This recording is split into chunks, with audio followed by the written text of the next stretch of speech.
Hello everyone, this is Julie aka Mars Mustang, and today I'm going to be doing a video on an anime series that I recently got into that has turned into a bit of an obsession. I've absolutely fallen in love with this one and I've been recommending it to anyone who will listen to me, and this series is Haikyu. So Haikyu, for those of you who don't know, is a sports anime dealing with the topic of volleyball. It is based on the shonen manga series of the same name. And the manga series is actually performing quite well. It has been basically since it started, I think. But I was looking at the sales chart for the first half of the year, and Haikyu charted at number 4, which I think is a really solid placement. It even beat My Hero Academia, which charted at number 5, which I thought was a really impressive feat because My Hero is such a best-selling manga title. So for Haikyu to compete and outsell them for this half of the year, I thought was really impressive. They were bested by Seven Deadly Sins, which charted at number 3, Attack on Titan, which charted at number 2, and One Piece, which charted at number 1. So all of these series are really grand series. So for Haikyu to be competing there, I think is really cool. I haven't gotten into the manga series yet. I've been collecting the volumes and I'm all up to date on the ones that have been released. But I just need to finish my reread of Full Metal Alchemist, which I've been doing for a little bit now. And after that is done, I am getting into Haikyu, which I can't wait. So back to the Haikyu anime, I got into it and I expected to like it a great deal just because the feedback for it was so grand. Whether it be on my anime list, on IMDb, or even just Twitter, I saw so many good things about it. So looking at that, I'm thinking I'm going to like this a great deal. But I was not expecting to love it with as much fervor because at the end of my viewing, I could honestly say that I loved it so much that I needed to rework my top 5 anime list to include it. So I did a video on my top 5 list a while back, and I had originally listed My Hero Academia as my top 5, and after seeing Haikyu, I have to say that My Hero's out and Haikyu's in. And so for this video, while I originally intended to talk about my favorite things about Haikyu, I thought I could also make it a bit of a comparative video to sort of explain as to why I think my top 5 needs to be reworked, essentially why I think Haikyu does some things better than My Hero. So I'm going to talk about my favorite things about Haikyu. And in doing so, I'll also turn to My Hero and explain why I think the elements I prefer in Haikyu are done better there than in My Hero. So with that said, I hope you'll tune in, and let's get into a bit of some comparative action. So the first thing I love about Haikyu is the fact that its protagonist and main character, Hinata, isn't excessively propped, or more importantly, isn't excessively propped at the expense or to the detriment of other characters from the series. This is something I feel My Hero struggles with a bit.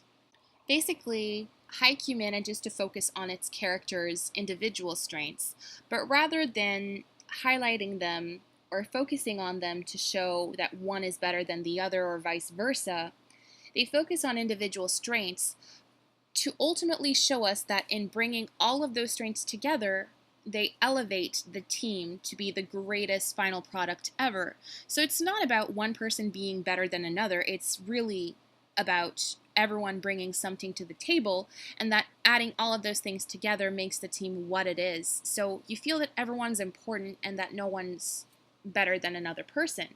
The main character actually has a really important contribution in the team. And again, as much as that power is great, it's more about what it can add to the team collectively than it being better than anything else. And I respect that so much, and I think it's a really cool approach because you really feel that while characters are great, it's not about them being better than anyone else. It's about showing how together they become an even greater product with all of their individualistic traits. With My Hero Academia, Deku starts off as the underdog, the boy without a quirk who dreams to become a superhero. Then he meets All Might and gets access to a quirk. But then after that, I feel like the show's tone is focused more on widening the gap between Deku's own power and everyone else's, making everyone else seem subpar next to him, and I don't like that. On one hand, I do understand that My Hero Academia is perhaps more individualistically centered insofar that the narrative is presented as My Hero Academia being Deku's journey in becoming the greatest superhero in the world, so obviously we're going to focus on his ascent to that role. But I just feel like it's very heavy-handed, their approach in making Deku seem like the greatest. Deku almost just gets his quirk and all of a sudden ascends to be seen as this great hero or great hero to be, and even Uraraka continuously positions him as the measure of excellence by constantly saying, what would Deku do? As in aspiring to be Deku is the greatest thing. And I don't like that. I find that very heavy-handed. I think the show could manage to, yes, focus on Deku's ascent to becoming the greatest superhero, but just not making it so forced and contrived and constantly establishing that he's so great and everyone else is just so subpar.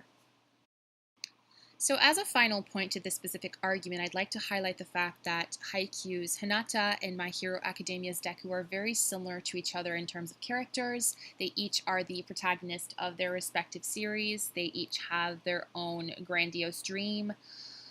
Hinata wants to be the ace of a volleyball team. Deku wants to be the greatest superhero in the world. They each have their own physical limitations that stand in the way of achieving their goals. Hinata's very short in stature. Aces are typically very tall as players. Deku wants to be a superhero but doesn't have a quirk. Heroes have quirks. How can he be a hero? All of that. They want to overcome the preconceived notions people have in the accomplishment of their respective goals and show everyone wrong, and despite what they are and how people view them, that they can do what they set out on doing. And yeah, Deku acquires a quirk at the end of the day from All Might and works very hard in improving his quirk and making his quirk grow into something that is truly powerful and that can help him become the greatest superhero. I just find it very curious because of all of those similarities and because each show really does focus on its protagonist and its protagonist's main goal, that Haikyu is able to go about doing that without having this constant need to establish Hinata as the greatest character, the strongest character, through narrative, through rhetoric. It wasn't about that. They certainly do show us that Hinata is very strong and that he brings a lot of positive things to the court. And it's about showcasing that, yes, but it's about showing how those things come to be such an asset to the whole team and how what he brings to the table helps to elevate the team to something else. But it's also not just about Hinata, it's about everyone else as well, having their own things that they can bring in, and it's this whole elevation process. But it's more of a collective thing than just, making an individual seem like the greatest, and I love that. With My Hero, it's not even just about Deku's growth and witnessing said growth. I feel that the propping is in the narrative and how characters talk about him. You have, again, Uraraka with the whole what would Deku do? He is being assigned as this measure of excellence, and I just find those little elements really unnecessary. I feel like the show could certainly show us, Deku's growth and Deku's ascent to becoming the greatest hero in the world without adding all of those things. I think the addition of all of those things really makes the whole thing seem contrived and forced. And I still love the show a great deal, but again, it makes me kind of dislike that element a little bit, and it's certainly one of those things that play a role into why I prefer Haikyu over My Hero Academia.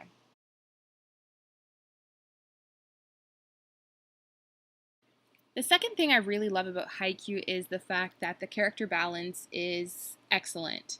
They have a huge cast of characters, and despite that fact, they manage to provide airtime and material to everyone. You don't feel like one character is being prioritized over the other. They all get their fair share, and it's one of my favorite elements of it.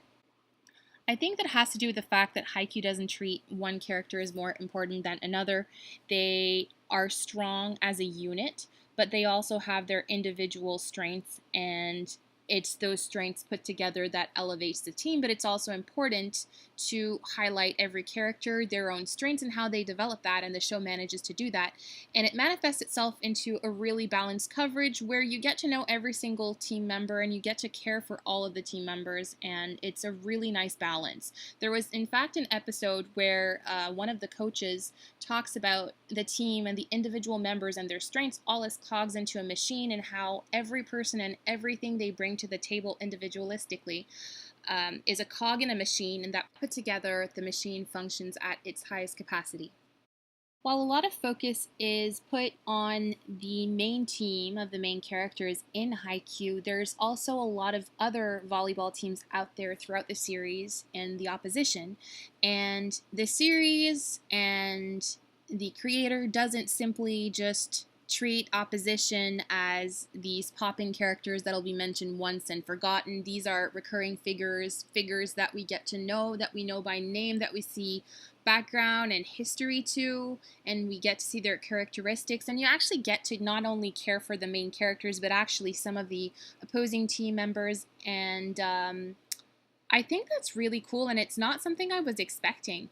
I just think it goes to show that the creator really puts every character is a priority. I mean, obviously you're going to see more of the main characters, yes, but he provides so much backstory, more so than I would have expected for the opposition, and it's really cool to get that history as well, and you end up caring for them even though you root for the main characters.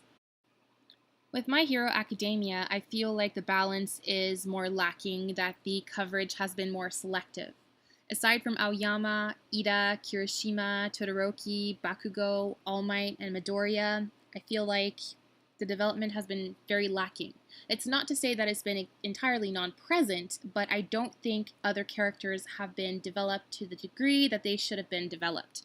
I want to see so much more for Yaoyorozu, for Tokoyami, for Kaminari, for Uraraka. There's so many people in Class 1A, and I just don't feel that we know a lot about them or enough about them. I really wish it was more diverse, the coverage, that we could feel like we know everyone, and we really don't.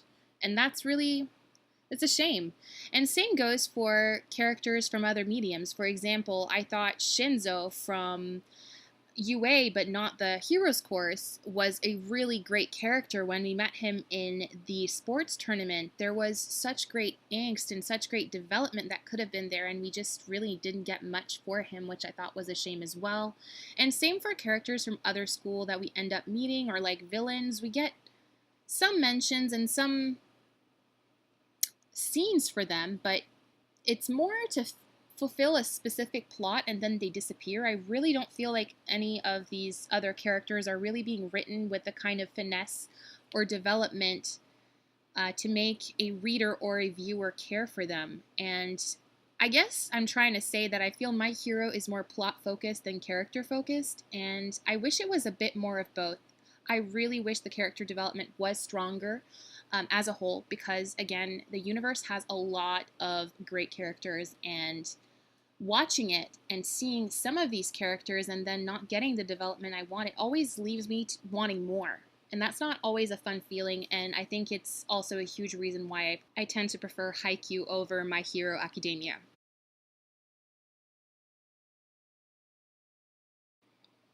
The last reason I love Haikyu so much is because it manages to make you love every single character. And this is not something that happens a lot when it comes to me anyway. I tend to love projects by their quality, yes, but I tend to have my favorite characters and my not so favorite characters, and it's always like that, whether it be anime, whether it be a non-animated show, whether it be a film, a book series, anything. I tend to have favorites and not so favorites. I watched Haikyu, and I had some standouts, and I do have some favorites, but I love everyone. There's not a character that I dislike, whether it be the main characters, the opponents. I think everyone has something rootable about them, and you'll sympathize with them, and I'm like, what is this? Because I've never lived this before. I typically will love, I'd say maybe like a total of 4 a lot more than others, and for this, I can rave about every single character. It's gotten so bad that for Haikyu, I love collecting figurines and stuff. And for Haikyu, the Nendoroid figurines from the Good Smile Company, I've been collecting all of them, like all of the main characters. I have 6 right now, and I have the other 3 that are missing that are on pre-order. So I want the whole team. I've never had that happen. I usually want figurines, but for like my all-time favorites. And for Haikyu, I really couldn't choose like standouts that I wanted. I wanted them all. So that's how bad it is. And I've never felt this way for a series before. For My Hero Academia, while I do have some standout favorites in terms of characters, I love Todoroki, I love Ida, I love Bakugo, I love Yaoyorozu, I love Tokoyami, I love Eraserhead, I love Tsu, I love All Might. I can't say that I love every character. There are some characters that I can't stand, that I borderline hate. Mineta. I know he's supposed to be comedic relief. I don't get the worth at all. He's not my source of comedy for the show. I tend to prefer Bakugo. I prefer Ida. I prefer Tsu and her sarcasm, or even Eraserhead he has his moments as well. I don't get Mineta. I literally can't stand him. For the rest, I wouldn't say that I have a reason to hate them, nor do I hate them, but I will say I'm also not at a place where I love the other characters so much because they're not really developed. So it's hard to say, oh, I love this character for any valid reason, because I don't feel the show has given us a valid reason to really like feel strongly for that. So for me, I'm not at that place. And I will 100% prefer the show that makes me love more of its characters than the one that doesn't. And for that, Haikyu is the obvious winner because it develops all of its characters. It gives me a reason to care for all of its characters, as opposed to My Hero, which really doesn't. So for the element of characters to love, Haikyu by far excels at that, and My Hero does not. I wish it was better at it because, as I previously mentioned, I think there's a lot of potential there and a lot of great characters that could be developed, but I don't think they are, and so I don't really have a reason to love them so much. As a final thought, I just want to mention that I am a critical thinker. Just because there are elements of My Hero that I would like to see be improved, it doesn't mean that I hate the show. I love the show. I tune in every week. I keep up to date with the manga. I love My Hero. I think critically of it because I care for it, and I am not a hater by any means. I still think it's one of the best ongoing anime series. I just happen to think Haikyu is the superior series between the two, but I love them both very much. I hope that you enjoyed my thoughts on Haikyu. If you haven't seen the show yet, please check it out. Drop everything that you're doing and give it a go. I promise you it's an amazing series. I know that it is a sports anime and that it's a genre that not everyone considers themselves fans of. I will say that I think it's beyond its genre. It's more than its genre. The themes it touches upon are relatable to anyone. Themes such as friendship, growth, cooperation, teamwork, success, failure, development. It's great. It's amazing. If you like my videos, please hit the like button and also subscribe to my channel, and you'll be up to date on any of my new content. Thank you so much for tuning in, guys. Till next time.